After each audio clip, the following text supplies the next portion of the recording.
মামা একটা উপকার করতে পারবি? ওই আমার কাছে উপকার চাইতে আইছে, ওই কি জানে না আমি উপকারের ফেরিওয়ালা? আরে বেটা আমি জানি তো তুই সবার উপকার করছ, এই কারণে তো আমি তোর কাছে আইছি। আচ্ছা বুঝছি, কি উপকার করতে হবে ক?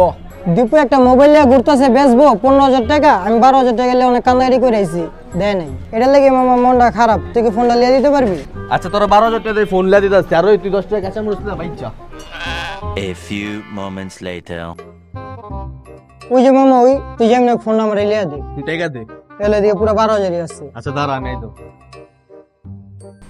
এই বেটা হন, এই বেটা ওই ফকিনের পোলারে দেখে তোর মায়া লাগে না?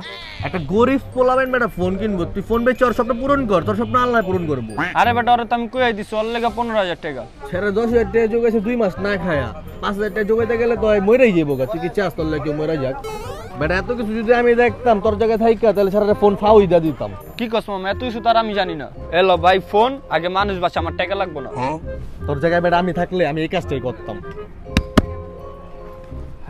এলো ফোন। আমি মামা এটা তুই কেমন আনলি? আরে আমার কাছে আসলো 3,000 বইরা দিছি। আরে মামা তোর এই ঋণ আমি কোনোদিন শোধ করতে পারবো না। যেদিন শোধ করতে পারবি ওদিন করিস।